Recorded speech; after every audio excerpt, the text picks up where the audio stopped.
ଆରେ ଝିଅ ତୁ କାହିଁକି ଏତେ ଚିନ୍ତା କରୁଛୁ? ତୋର ଅସୁବିଧା କ'ଣ? ଦେଖୁନ ମାମା, ମୁଁ ଏବେ ଅଷ୍ଟମରୁ ନବମ ପଢ଼ୁଥିଲି। ନବମରେ ଏତେ ଅଧିକ ସବଜେକ୍ଟ, ଇଂଲିଶ ସହିତ ଇଂଲିଶ ଗ୍ରାମାର ରହିଛି, ଏସିପି ଏସଏଲ୍ ରହିଛି, ମ୍ୟାଥ୍ ଏମଟିସି ରହିଛି, ତା ସହିତ ଭୋକେସନାଲ ପାଠ ବି ରହିଛି।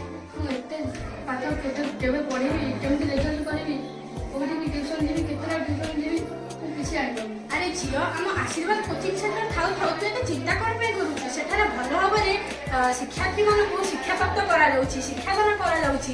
ସେଠାରେ ଏହିସବୁ ବିଷୟବସ୍ତୁ ସହ ମଧ୍ୟ ଭୋକେସନାଲ, ଆର୍ଟି, ଆଇଟି ଇତ୍ୟାଦି ପଢ଼ାଯାଉଛି ଏବଂ କମ୍ପ୍ୟୁଟର ଶିକ୍ଷା ମଧ୍ୟ ସେଠାରେ ଦାନ କରାଯାଉଛି। ତୁ ଆଶୀର୍ବାଦ କୋଚିଂ ସେଣ୍ଟର ଥାଉ ଥାଉ ଏତେ ବ୍ୟସ୍ତ କ'ଣ ପାଇଁ ହେଉଛୁ? ସତରେ ନା କ'ଣ ନା? ଏଠି କ'ଣ ସବୁ ବିଷୟର ପାଠ ପଢ଼ାଯାଉଛି? ହଁ ଝିଅ, ଏଠାରେ ସବୁ ବିଷୟର ପାଠ ପଢ଼ାଯାଉଛି। ନବମ ଦଶମର ସମସ୍ତ ବହି ଗୁଡ଼ିକ ଏଠାରେ ପଢ଼ାଯାଉଛି। କେବଳ ନବମ ଦଶମ କାହିଁକି, ଏଠାରେ ପଞ୍ଚମ ଠାରୁ ଆରମ୍ଭ କରି ଦଶମ ଶ୍ରେଣୀ ପର୍ଯ୍ୟନ୍ତ ସମସ୍ତ ଛାତ୍ରଛାତ୍ରୀମାନଙ୍କୁ ଶିକ୍ଷାପ୍ରାପ୍ତ କରାଯାଉଛି ବା ଶିକ୍ଷାଦାନ ଦିଆଯାଉଛି।